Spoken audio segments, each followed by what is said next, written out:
나중에 심심하실 때마다 이동 교수님께서 만들어 놓은 이걸 잘 봐주시면, 진도 나온 만큼 보시면 점수가 아주 좋아지지 않을까 싶습니다. 시간 나실 때마다 한 번씩 보시면서 진도 나온 만큼만 보시면 공부하는데 좀 도움되실 거거든요. 그래서 자주 봐주시면 좋겠습니다. 네. 이게 공법이 안 봐도 상관없긴 없는데, 이게 외운다는, 이게 다 외워야 되면 이게 너무 많은 것 같은데, 그냥 보시면서 외운다는 생각 마시고 그 지문이 맞는지 안 맞는지, 어떤 의미를 가지는지 이해하시려고 하시는 게 좀 외우는 걸 좀 줄일 수 있는 방법이 아닌가 싶습니다. 암기가 자신 있으시면 저도 할 말 없지만 이것만 보셔도 이해만 좀 해주시면 될 것 같습니다. 외운다 생각하지 마시고. 예. 37페이지 용도구역 사셨죠? 1번 개발제한구역입니다. 국토교통부 장관은 도시의 무질서한 확산을 방지, 도시의 무질서한 확산 방지 추천했습니다. 그리고 한 줄 밑에 국방부 장관의 요청 있어 보안상 추천했습니다. 도시개발 제한할 필요가 있다 인정되면 개발 제한 구역의 지정 변경을 도시군 관리 계획으로 결정할 수 있다. 그리고 2번 도시자연공원구역입니다. 시도의사 대도시장 가로 해놓습니다. 두 줄 밑에 도시군 관리 계획으로 결정할 수 있다. 그리고 양가로 3번 시가조정구역 찾으셨죠? 시가조정구역 별표 하나 해놓습니다. 시도지사는 도시지역과 그 주변 지역에 무질서한 시가 방지하고 무질서한 시가 방지 추천했습니다. 그리고 한 장 넘기시면 동그라미 2번입니다. 국가계획과 연계하여 다시 한번 추천했습니다. 시가조정구역의 지정 변경을 도시군 관리계획으로 결정할 수 있다. 양가로 2번 시가유보기간 차셨죠? 5년 이상 20년 범위에서 도시군 관리계획으로 결정하고, 동그라미 2번입니다. 기간 만료 다음날, 유보기간 만료일 다음날 동그라미 넣습니다. 효력 상실한다. 그리고 행위제한과 관련되어 동그라미 1번 보십니다. 도시군 계획사업은 국방상 공의상 불가피한 것으로 관계 중앙행정기관장의 요청 있을 때 국토교통부 장관이 시가조정구역의 지정 목적 달성에 지장 없다 인정하는 것에 한하여 도시군 계획사업을 할 수 있습니다. 도시군 계획사업은 시가조정구역에 자유롭게 할 수 없죠. 장관 요청 있어야 되고 국토교통부 장관이 인정하는 때 불가피하게 이루어진다라는 것 기억해 주시면, 시가조정구역의 행위제한은 심하다, 약하다. 심하다라는 것 이해해 놓습니다. 그리고 2번입니다. 도시군 계획사업 외 개인의 개발 행위를 말합니다. 특광시군에 허가 받아 할 수 있다. 그리고 기역, 니은, 디귿, 리을 있는데 다른 거 없습니다. 기존 주택이랄지라도 연면적 100제곱미터까지만 증축행위 할 수 있다는 것을 기억해 주셔야 됩니다. 신축은 아예 못하고요. 교재 없는 이야기지만 저 그냥 항상 이야기 드린 게, 시가조정구역에는 신축한다 못합니다. 오직 뭐만? 증축행위만 할 수 있는데, 종교시설과 주택이라고 하면 증축행위만 할 수 있습니다. 그리고 주택과 관련되어서는 최대 연면적 100제곱미터 이내 증축행위만 할 수 있습니다.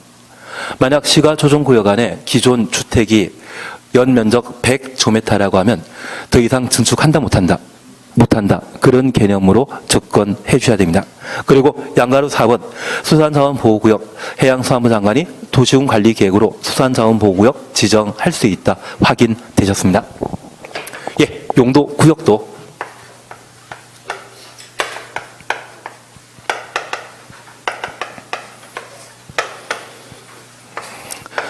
대상과 절차입니다. 그리고 그 용도구역의 지정 목적을 달성하기 위한 행위 제한에 관한 사항을 각각 정리하시는 게 지역, 지구, 구역의 공부 방법입니다.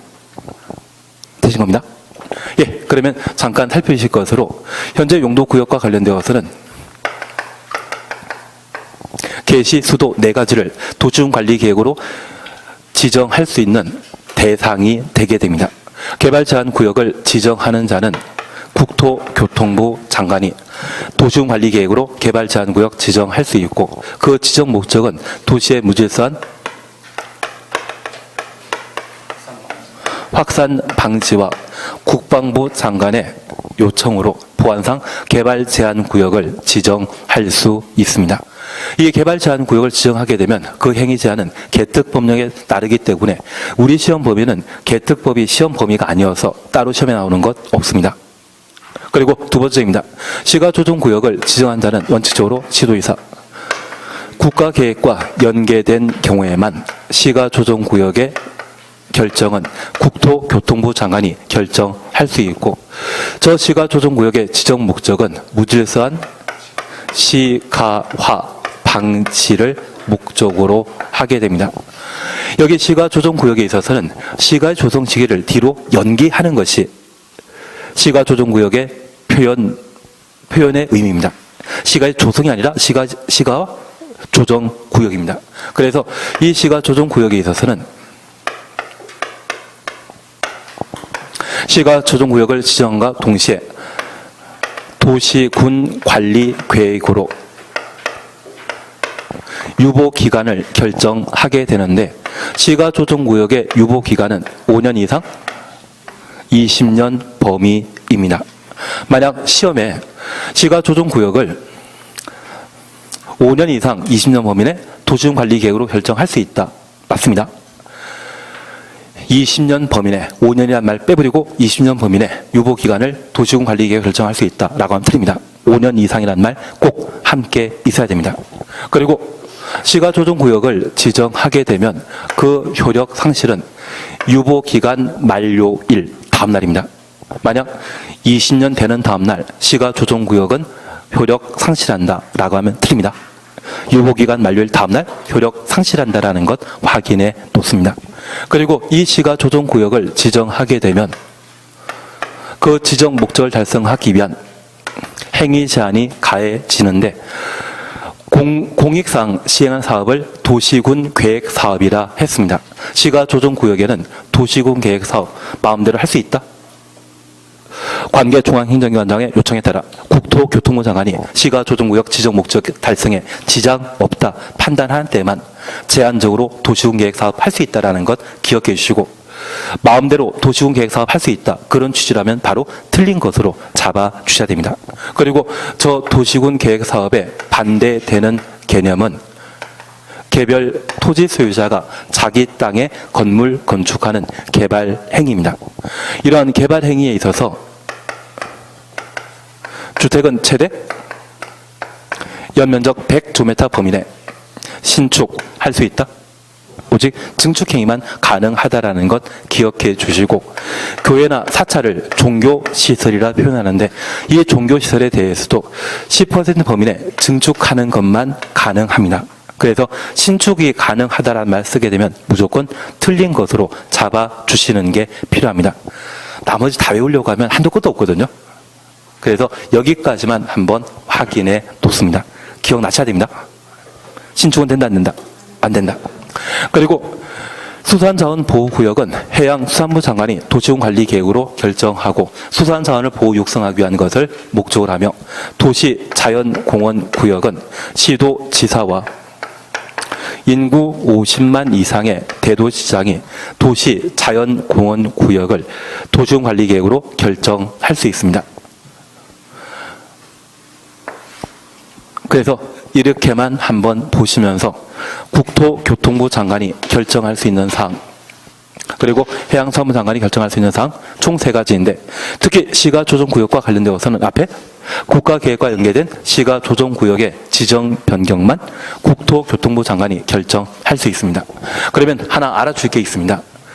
여기 개발제한구역은 개특법령 그리고 도시자연공원구역은 도시공원 및 녹지 등에 관한 법률에서 각각 행위 제한을 가하는데 이 두 개 시험 범위는 두 개 법률은 시험 범위에 포함되지 않습니다. 결국 우리 시험에 나올 수 있는 것은 얘 둘인데 수산자원보호구역은 땅이 아닌 바다가 보통 지정 대상입니다. 행위 제한에 대해 따로 공부할 필요 있다 없다? 없습니다. 그래서 결국 우리 시험에서는 시가조정구역에 대해서만 시험에 낼 수밖에 없는 구조입니다. 유보기간, 목적 기억해 주셔야 됩니다. 행위 제한에 관한 사항까지 한번 정리해 주시는 게 이쪽에 최대 시험 범위가 되게 됩니다. 하실 수 있죠. 예, 한 장 넘기십니다. 39페이지 입지규제 최소 구역과 입지규제 최소 구역 계획 있는데 1번 지정 찾으셨죠? 그냥 국토교통부 장관이 있는데 국토교통부 장관 지워버립니다. 국토교통부 장관은 지워버리시고 시도지사 대도시장이 입지규제 최소 구역과 그 계획을 도중관리 계획으로 결정할 수 있다. 그렇게 해놓습니다. 장관이 결정하는 것 아닙니다. 39페이지 찾으셨죠? 그리고 입지규제 최소 구역과 관련되어서는 딱 세 군데만 우리가 봐주십니다. 우선 동그라미 3번입니다. 3개 이상의 노선이 교차되는 대중교통 결절지로부터 1km 이내 위치한 지역. 우리 역세권이라는 말 들어보신 적 있다고 하면 얘가 역세권이 되게 될 겁니다.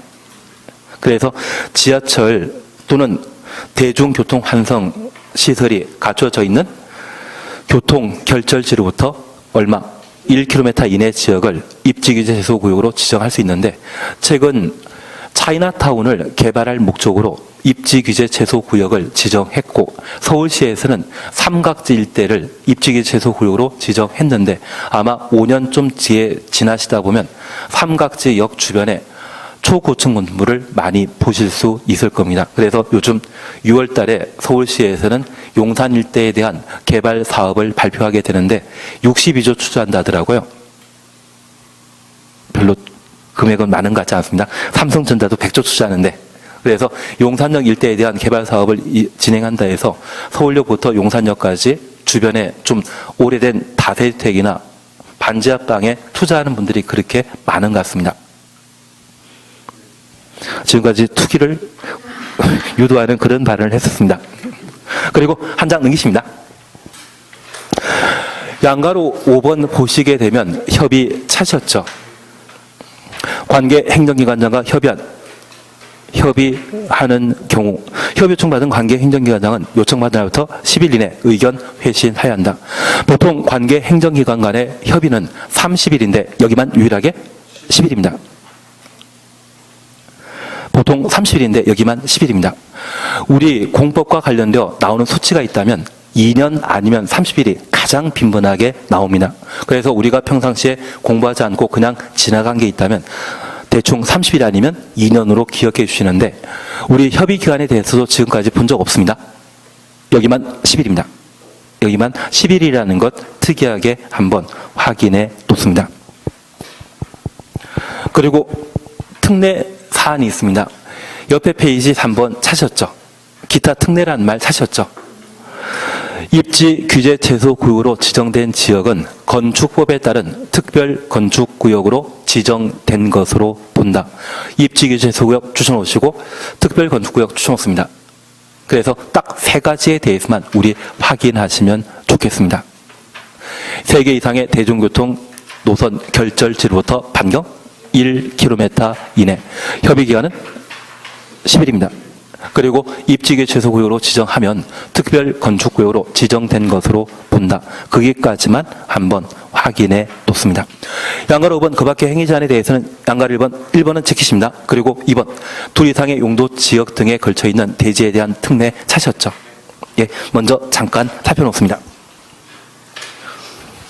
다들 공법을 처음 한다는 마음으로 보고 제가 설명드리도록 하겠습니다. 41페이지 찾았습니다. 1번입니다. 하나의 대지가 둘 이상의 용도 지역에 걸친 경우 찾았습니다.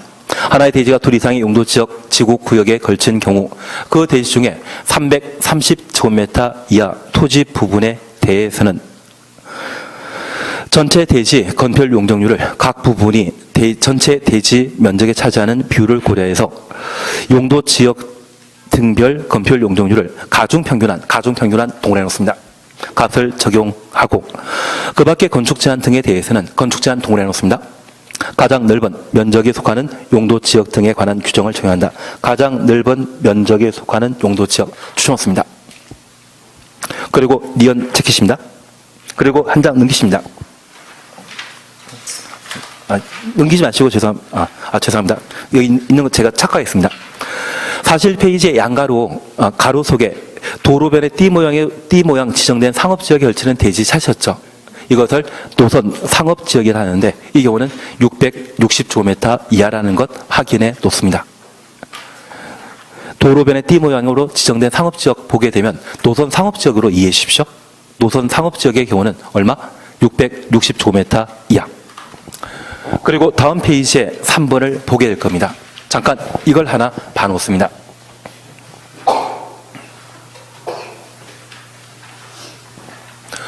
도시군 관리 계획으로 용도 지역을 지정 변경하게 되었을 때 한 필지의 대지가 돌 이상의 용도 지역에 걸치는 경우가 있습니다. 그래서 한 필지의 대지 면적이 1000제곱미터인데 만약 500제곱미터는 준주거 지역에 속해 있고 남아있는 500제곱미터 중에 하나는 400, 하나는 100이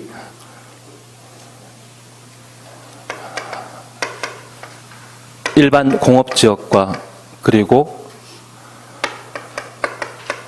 준공업지역에 걸쳐 있는 경우라면 하나의 대지에 둘 이상의 용도지역 등이 걸쳐 있습니다.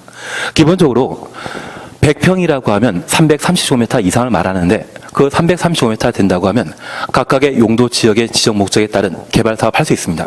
그래서 400제곱미터의 일반 공업지역에 대해서는 공장 만들 수 있고요. 500제곱미터인 준주거 지역에서는 그 지정 목적에 맞춰 주상복합 건물을 하나 만들 수 있을 겁니다. 그런데 한 필지에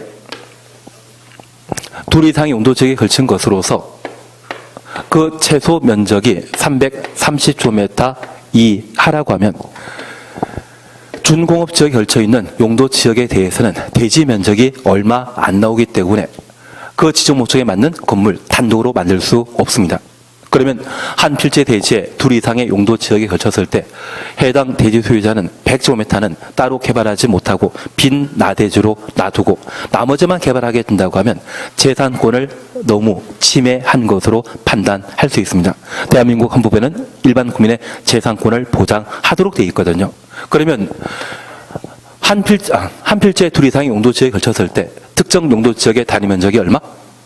330제곱미터 이하 걸친 경우가 있다고 하면 이때는 해당 용도 지역 건축 제한 규정을 무시하고 가장 넓은 면적을 차지하는 용도 지역의 행위 제한을 건축 제한을 적용하겠다는 이야기입니다. 취지 이해하시겠습니까? 그러면 되십니다.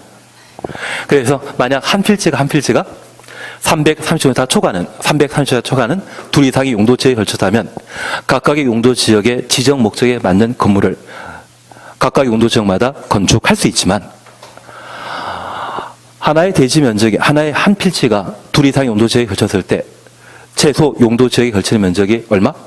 330m 이하라고 하면 건축 제한 규정은 가장 넓은 면적을 차지하는 용도 지역의 건축 제한 규정을 적용한다. 그렇게만 기억해 놓습니다.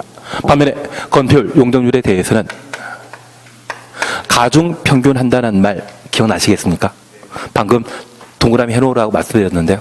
그래서 이 가중 평균이라고 하면 우리가 나중에 문제 풀이하셨을 때 fx란 말로 대신하시게 될 겁니다.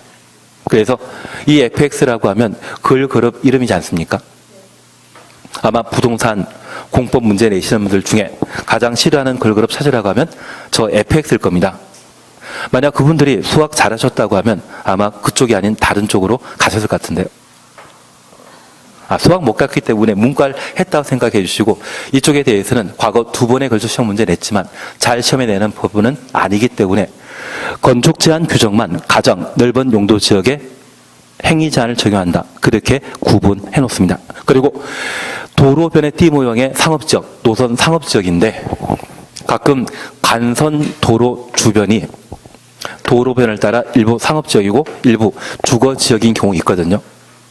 그래서 도로변을 따라 띠 모양으로 상업지역이 지정되었다면 얘를 노선 상업지역이라 하고 특별히 한 필지의 대지가 일부 상업지역이고 일부 주거지역이었을 때 가장 작은 용도 지역의 단위 면적이 660제곱미터 이하라고 하면 가장 넓은 쪽에 행위 제한 규정을 적용하도록 되어 있습니다.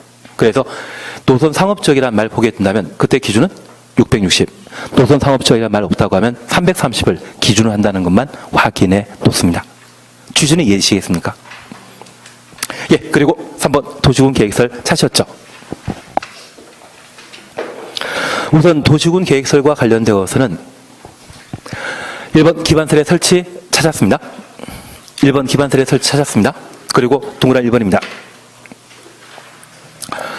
지상 등의 기반설 설치 43페이지 찾으셨죠? 43페이지 찾으셨죠? 지상 등의 기반설 설치 시에 미리 도시군 관리 계획으로 결정하여야 한다. 그리고 2번 예외 찾았습니다. 대통령령이 정하는 기반 시설은 도시군 관리 계획으로 결정하지 아니한다. 확인되셨습니다. 그리고 관리에 대해서는 지키시고 3번 보상 그냥 지나가시고 양가로 2번 공동구 찾았습니다. 공동구는 작년에 시험에 나왔지만 다시 한번 출제될 수 있기 때문에 별표 하나 해놓습니다. 그리고 표현만 봐놓습니다. 지하 매설물 등을 공동 수용함으로써 도시의 미관 개선, 도로 구조의 보존, 교통 원활한 통을 위해 지하에 설치하는 시설물 말한다. 그래서 우리 지하에는 전기, 통신, 상하수도 시설 등이 설치되어 있는데 그것을 일정한 터널을 만들어 놓고 다양한 시설을 함께 수용하는 시설을 공동 수용이라 표현할 수 있습니다. 공동 수용할 수 있는 구멍, 그것을 줄여서 공동구라 표현하게 됩니다. 이러한 공동구는 기반시설입니다. 이러한 공동구는 기반시설입니다. 그러한 공동구의 설치를 도시군 관리 계획으로 결정하면 도시군 계획시설이 되고 이러한 공동구가 설치되게 되면 한 장 넘기십니다. 설치 대상 지역 찾으셨는데 다음 각 호에 해당되는 지역 등으로서 200만 제곱미터 초과하는 200만 제곱미터 초과 추천없습니다. 개발 사업을 시행하는 자는 공동구 설치하여야 한다. 공동구 설치해야 한다. 가로 해놓습니다. 기업 도시개발구역 찾으셨죠? 그리고 양가로 3번입니다. 공동구 관리는 동그라미 1번입니다. 특별시장, 광역시장, 시장 군수가 관리한다. 특별시장부터 시장 군수까지 가로 해놓습니다. 2번 유지 관리 계획, 3번 안전점검 묶어 놓으시고 5년마다 공동구의 안전 및 유지 관리 계획 수립하며 안전점검은 연 1회 이상 안전점검 실시하여야 한다. 각각 줄만 쳐놓습니다. 5년마다 안전 및 유지 관리 계획 수립해야 되고 연 1회 이상 안전점검 실시할 것 확인되셨습니다. 그리고 동그라미 4번입니다. 관리 비용 찾으셨죠? 공동구 점용하는 자가 함께 부담한다. 공동구 점용하는 자가 함께 부담한다. 가로 해놓습니다. 그리고 나중에 제가 또 추가하도록 하겠습니다. 광역설에 대해서는 지키십니다. 그리고 양가로 3번 도시군 계획설 사업 찾으셨죠? 그리고 양가로 3번 도시군 계획설 사업 찾았습니다. 도시군 관리계획 결정이란 말과 실시계획 인가란 말, 사업 시행이란 말, 준공 검사란 말 각각 확인되셨습니다. 할 거 다 있는데 이제 이걸 다 넣습니다.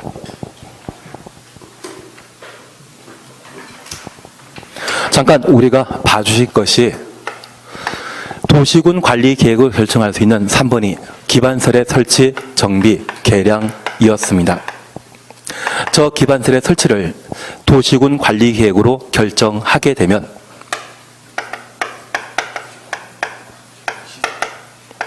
도시군 계획시설이라 하고 도시군 계획서를 설치, 정비, 개량하는 것을 도시군 계획시설 사업이라 합니다. 만약 시험에 도시군 계획설 사업이란 기반설을 설치, 정비, 개량하는 사업을 말한다. 맞다, 틀리다? 틀립니다. 사업 앞에 나와 있는 도시군 계획서를 목적으로 하는 도시군 계획서를 설치, 정비, 개량하는 사업을 도시군 계획시설 사업이라 표현하게 됩니다. 되신 겁니다. 그리고 여기 기반설은 총 7가지 시설군으로 분류하고 있는데 우리가 기억하고 있는 환경, 기초시설은 하수 폐폐라는 말 기억나십니까?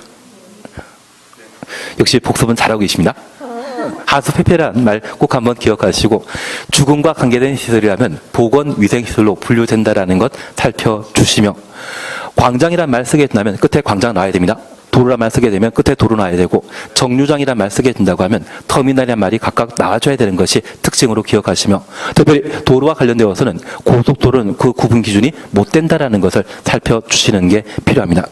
그러면 여기 기반설의 설치 정비 계량과 관련되어 잠깐 살펴주실 것이 있습니다. 저 기반설의 설치 정비 계량과 관련되어 그 설치 방법은 도시군 관리 계획으로 설치하는 것이 원칙인데 도시군 관리 계획 없이 기반설을 설치할 수 있습니다. 우리 남양주시에는 인구가 70만 거주하기 때문에 병원, 의료시설이라고 하면 꼭 남양주에 있어야 되지 않습니까? 그러면 인구 70만인 곳이라고 하면 개인이 사업하게 되었을 때 돈 좀 꽤 벌 수 있거든요. 그래서 우리 남양주시에는 시립병원, 도립병원 있다 없다? 없습니다.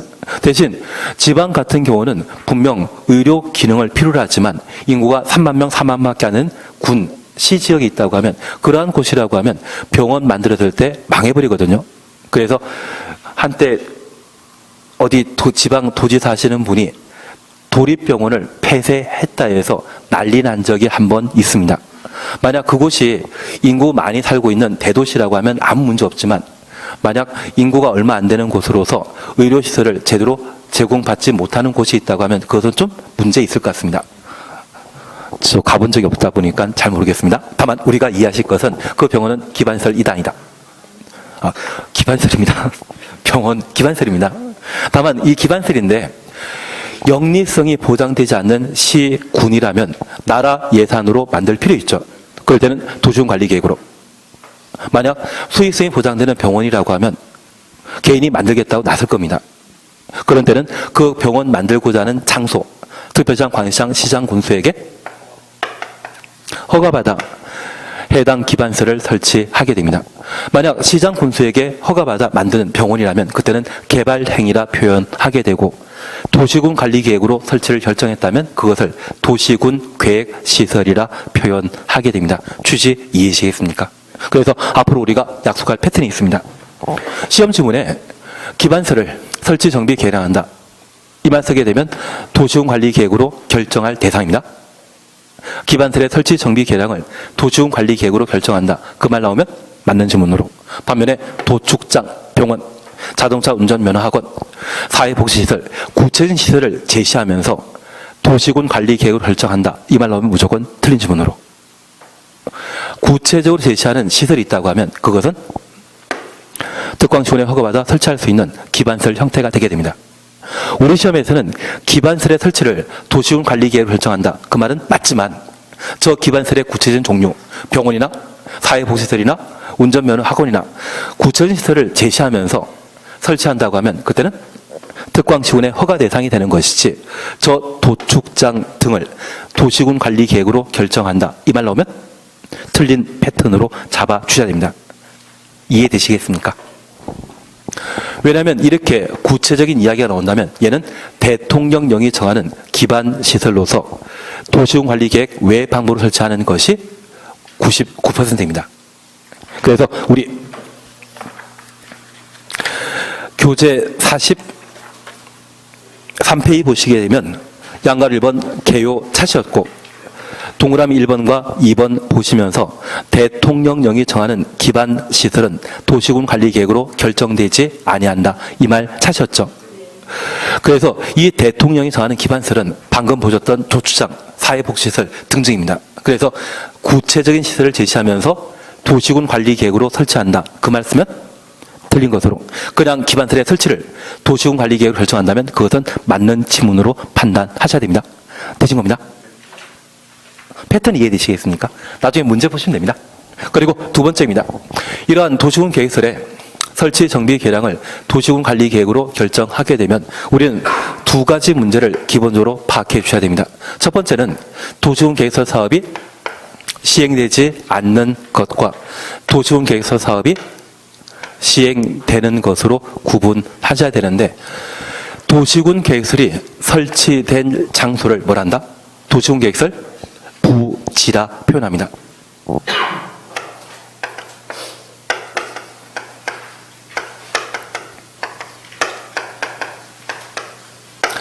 도시군 관리 계획 결정 사항으로 3과 4는 기반시설 설치 정비 계량, 4번은 도시발 사업에 관한 계획과 정비 사업에 관한 계획을 도시군 관리 계획으로 결정할 수 있다. 기억나시겠습니까?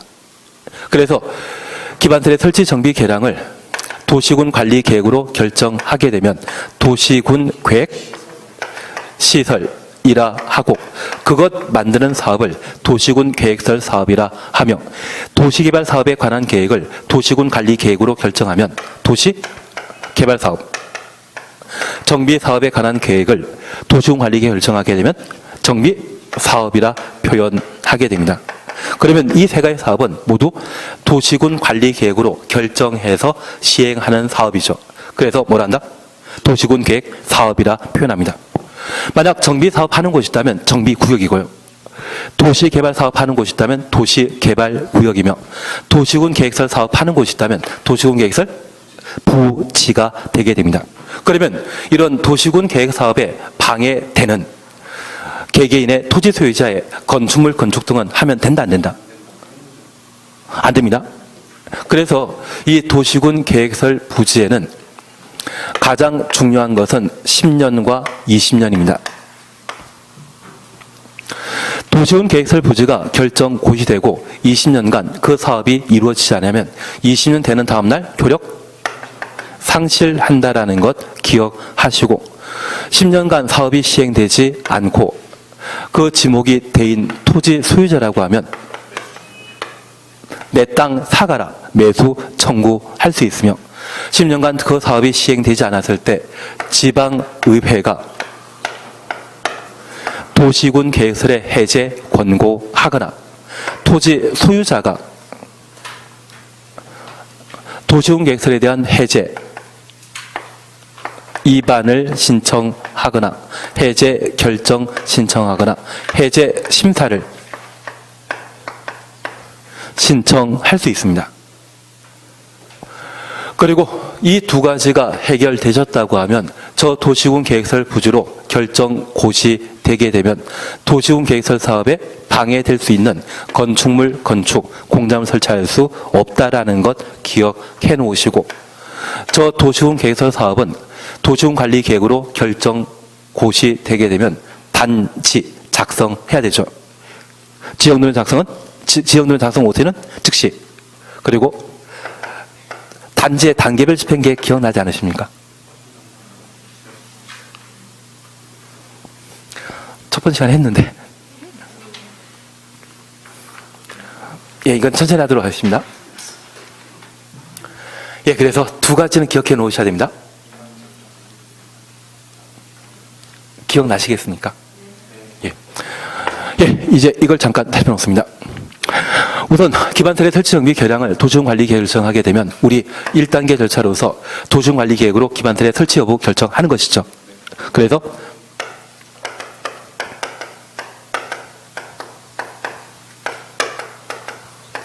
도시군 관리 계획으로 도로, 학교 등을 어디 만드는 것이 좋은지 입안권자가 입안할 수 있고 저 입안한 내용이 타당하다 판단하면 결정권자가 도시군 관리 계획으로 도시군 계획설에 대한 결정하게 됩니다. 그리고 고시하게 되면 단지 만들어져야 되죠. 단계별 집행계획은 도시군 계획설에 대한 도시군 관리 계획 결정 고시 날부터 몇 년? 2년 이내 단계별 집행계획 누가? 입안권자가 수립해야 된다. 이 패턴 오늘도 보셨는데 첫 번째 시간에 했거든요. 모른 척 하시면 안 됩니다. 그리고 지형도면 작성 고시는 즉시 하도록 되어 있습니다. 작성은 입안권자가, 고시는 결정권자가 하면 저 지형도면 작성 고시하면 효력 발생 시기는 고시한 날입니까? 다음 날입니까? 이제 점점 실력이 일치월장하시는 것 같습니다. 그래서 효력 발생은 지역노면 고시한 날 효력 발생한다라는 것 기억해 주십니다. 그래서 현재 기반설의 설치 정비 계량을 필요하는 입안권자가 입안하면 이를 확정 짓는 자는 국토교통부 장관 지도이사 대도시장인 결정권자이고요. 다만 저 기반설의 설치 정비 계량을 도시군 관리 계획으로 결정하면 우리 남양주시에 도로 만드는 것은 경기도지사입니까? 남양시장이시겠습니까? 남양시장입니다. 심지어 구리시에 도로 설치를 결정했다면 구리시장이 만드는 것이지 결정권자가 만드는 거 아닙니다. 그러면 도로 등의 설치에 있어서는 예산 편성 필요하지 않겠습니까? 그 예산에 관한 사항을 단계별 집행계획에서 반영하게 되는데 저 단계별 집행계획에서 예산 조달에 관한 문제를 처리하게 된다면 구리시장이 만들어야 되죠. 단계별 집행계획은 누가 만든다? 입안권자가. 입안권자 단계별 집행계획 만든다. 그렇게 하셨거든요. 그리고 지형도면 작성은 입안권자하고 고시는 누가 한다? 결정권자가. 예, 그게 1단계입니다.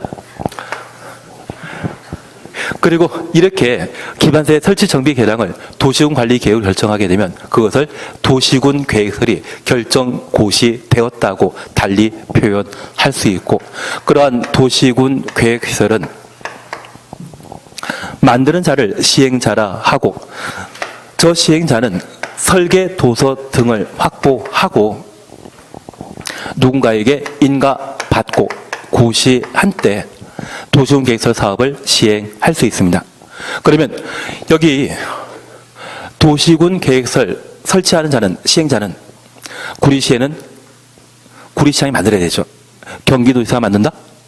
아닙니다. 그래서 도시군 계획설 설치하는 시행자는 구리시장, 입안권자가 만들어야 됩니다. 우리 남양주시장은 대도시장이기 때문에 직접 결정하고 직접 만들겠지만 구리시에서는 입안권자가 기본적으로 만들게 됩니다. 그리고 저 입안권자인 시행자가 도로 등을 어떻게 만들겠다 작성하면 인가 받아야 되는데 저 인가는 누구에게? 결정권자에게. 도시군 관리 계획에서도 입안 결정했었습니다. 그래서 2단계 시행자의 경우에도 누가? 입안권자가 시행자이고 지식의 인가는 누가?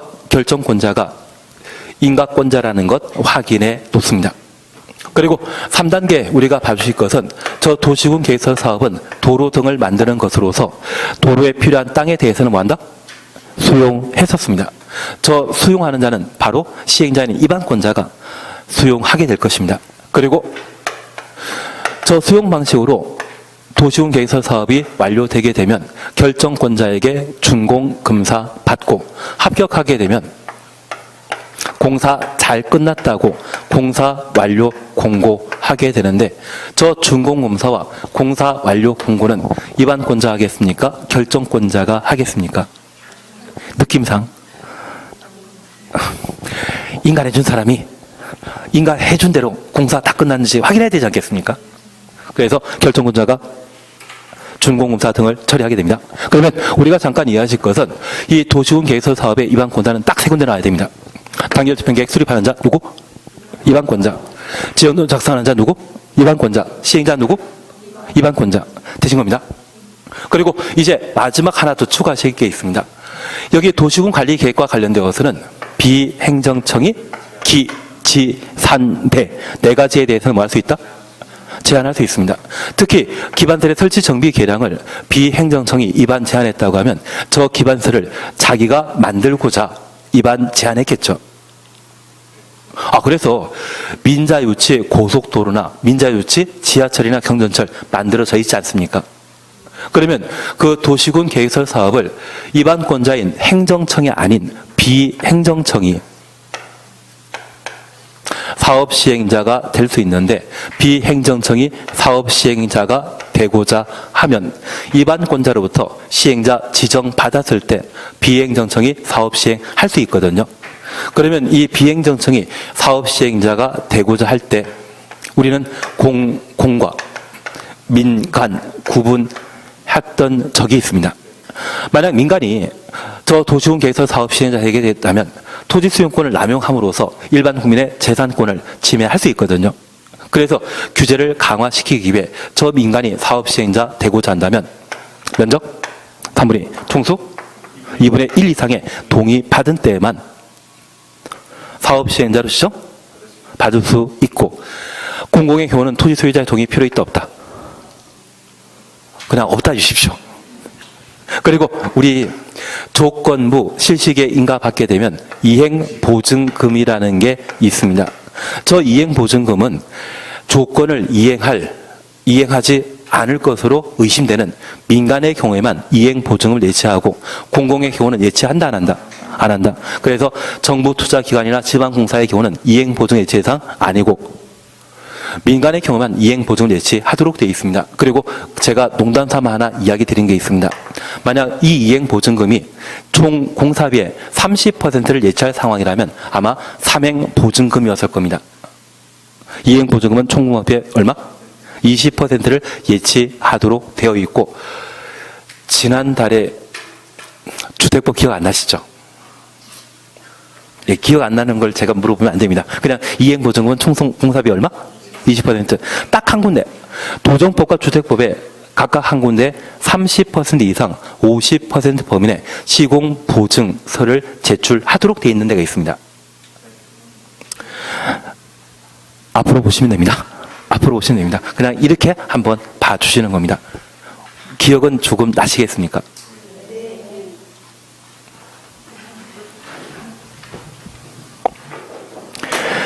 공동구에 대해서는 제가 다음 주에 한번 해드리게 될 것 같고요. 그리고 도시군계획서 사업 시행과 관련되어 양가를 1번 찾으셨죠? 양가를 1번 찾았습니다. 단계별 집행계획 찾으셨습니다.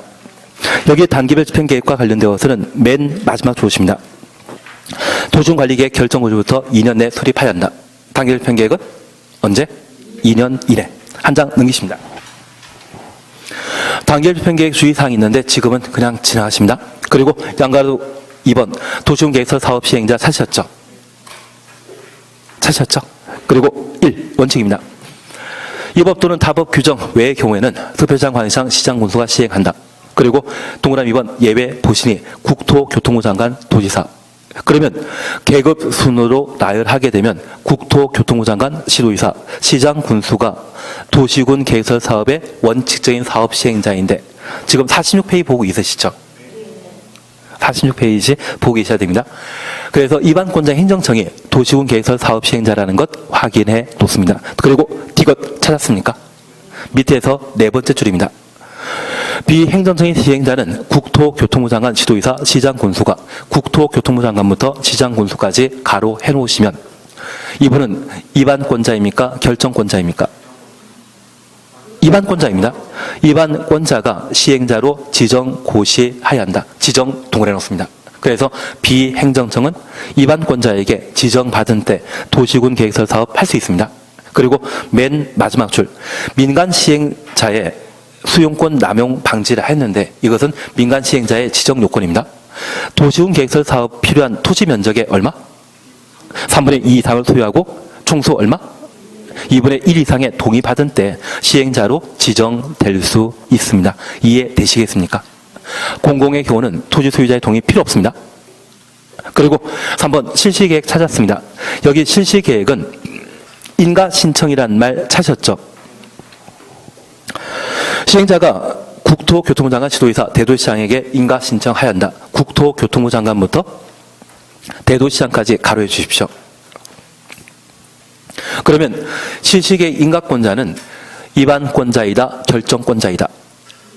결정권자입니다. 대도시장 끝나게 되면 결정권자로 판단해 주셔야 됩니다. 그래서 시행자가 실시계획 작성하게 되면 결정권자의 인가받음으로써 실시계획 인가 고시하게 됩니다. 그게 2단계입니다. 그리고 하단부에 이상한 이야기 있는데 일단 지키십시오. 이런 거 필요 없습니다. 한 장 넘기십니다. 양가로 4번 찾으셨죠? 양가로 4번 찾았습니까? 그리고 방가로 1번 토지 등의 수용, 사용 찾았습니다. 그리고 동그라미 1번 수용, 사용 대상입니다. 도시군 계획서 사업 시행자는 도시군 계획서 사업에 필요한 물건, 권리를 수용 또는 사용할 수 있다. 확인되십니다. 그리고 동그라미 2번입니다. 인접지 사용이라는 말 찾으셨죠? 사업 시행에 도시군 계획서 사업 시행을 위해 특히 필요한 경우는 도시군 계획서에 인접한 추천없습니다. 토지 등에 대해서는 일시 사용할 수 있다. 일시 사용 동원해 놓습니다. 그러면 잠깐 이해하실 것이 있습니다. 현재 도시군 계획설 부지와 인접한 토지 등이 있다면 도시군 계획설 부지에 대해서는 사용할 수 있고요. 인접한 토지에 대해서는 수용한다 못한다. 수용 못합니다. 오직 뭐만? 사용만. 도시군 계획서를 만들기 위한 땅에 대해서는 사용할 수 있지만 인접한 토지는 도시군 계획서를 만들 땅이 아니거든요. 그 인접한 토지에 대해 수용할 수 있다고 하면 바로 틀린 지문으로 잡아내셔야 됩니다. 이해되시겠습니까? 2분 안에 끝내야 되기 때문에 이 정도로 좀 들어주십시오. 그리고 두 번째입니다. 동그라미 3번 수용 절차상 특례 차시였죠. 그리고 동그라미 기억입니다. 사업 인정 고시 특례란 말이 있는데 실시계획 고시를 공시법상 사업 인정 고시로 본다. 실시계획 고시 가로 해놓습니다. 하나 이해하실 것이 있습니다. 여기 도시군 계획설 사업은 도로나 공립학교 등을 만드는 사업을 도시군 계획설 사업이라 하고, 도로 만드는 것은 공익사업이죠. 그 공익사업을 위한 땅에 대해서는 토지 소유자가 팔기 싫어할 수 있거든요. 그래서 뭐 할 수 있다? 수용할 수 있습니다. 그러면 이 수용을 할 수 있는 시점은 바로 직전 단계가 무엇입니까? 수용 바로 할 수 있는 직전 단계는 실시계획 고시하면 그 이후 바로 뭐 할 수 있다? 수용할 수 있습니다. 그래서 도시군 계획설 사업과 관련되어 토지를 강제 수용할 수 있는 시점은 언제부터? 실시계획 고시한 때부터 도시군 계획설 부지를 강제 수용할 수 있다는 것 확인해 주십니다. 그리고 타인 토지 출입 효술인데 아마 안 볼 겁니다. 관계서류 무료를 지키십니다. 그리고 4번 찾으셨죠? 4번 찾았습니다. 서류 공시 송달 제도 찾았습니다. 동일 1번입니다.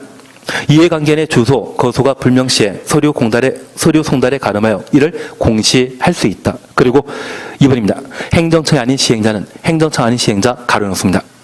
국토교통부 장관, 시도의사, 대도시장의 승인 얻어야 된다. 국토교통부 장관부터 승인까지 가로 해놓습니다. 그러면 잠깐 구분해 주실 것이 있는데요.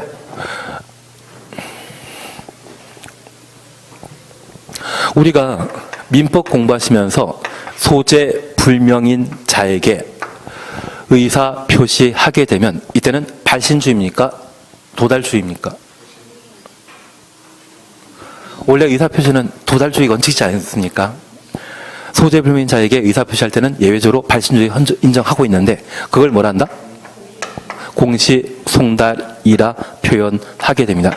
이런 공시송달과 관련되어서는 법원으로부터 일정한 인허가 받아야 되죠. 아니, 모르는 사람이 내가 신문에, 전국에 배포되는 신문에 다 광고했다고 해서 공시송달과 관련된 의사표시가 전달된 것 아니죠. 법원 판사로부터 일정한 인허가 받은 때만 공시송달과 관련된 효력 발생하게 됩니다. 나중에 민법 공부하시면 그렇게 공부하실 겁니다. 그래서 원래 개인과 개인 사이에는 공시송달 발법은 법원의 인허가 판결 필요로 하는데, 이번에 도시군 계획설 사업을 시행하게 되었을 때 행정청은 그냥 공시송달하면 됩니다. 행정청은 법원의 인허가 받는 것이 아니라 국회법의 특별한 규정에 따라 그냥 게시판에 게시하면 공시송달된 것으로 인정하게 됩니다. 대신 비행정청이 공시송달하고자 하면 게시판에 게시한다고 바로 공소되는 것 아닙니다. 방금 우리 국토교통부 장관, 시도의사, 대도시장의 승인 받으라고 하면 그때는 입안권자입니까? 결정권자입니까? 결정권자의 승인 받은 때에만 비행정청이 소재 불명인 자에게 공시송달한 것으로 인정하게 됩니다. 그래서 우리가 도시군 계획설 사업에 입안권자가 증당하는 것은 딱 3번입니다. 단계별 집행계획, 지정도면 작성, 시행자, 그리고 여기 수용과 관련되어 공시송달의 승인권자는 입안권자이다, 결정권자이다. 결정권자의 승인받은 때 공시송달의 효력을 인정한다라는 것 확인해 놓습니다. 얘는 민법의, 사법의 일반적인 제도와 다른 공법의 특징이기 때문에 한번 확인하시는데, 입안권자는 도시군 계획설 사업 절차 1, 2, 3단계에 걸쳐 딱 몇 번만? 3번입니다. 나머지 경우에는 항상 결정권자가 등장해야 되는 것으로 판단해 놓습니다. 가능하시겠습니까? 그냥 둘이라도 꺼놓으시고 얘는 결정권자라는 것 그거라도 좀 한번 확인해 주십니다. 그리고 양가로 5번 보게 되면 공사 완료 절차는 시도의사, 대도시장이 중공검사한다 이런 말 보셨습니다. 얘는 결정권자이시죠. 앞서 중공검사 등은 결정권자 하는 걸로 했는데, 그리고 하단부에 비용 부담 원칙이 있는데 얘는 지키십니다. 얘까지 하시면 다음 주에 안 나오실 것 같아가지고 감히 해달라는 소리를 못 하겠습니다. 그래서 오늘 여기까지 한번 해주시고 다음 주에 도시군 계획설 부지와 관련된 10년, 20년에 관한 사항을 각각 정리해 나가도록 하겠습니다. 그리고 지금부터 복습만 잘 해놓으시면 2달 잘 버티시면 괜찮아지실 겁니다. 오늘 여기까지 하도록 하겠습니다. 수고하셨습니다.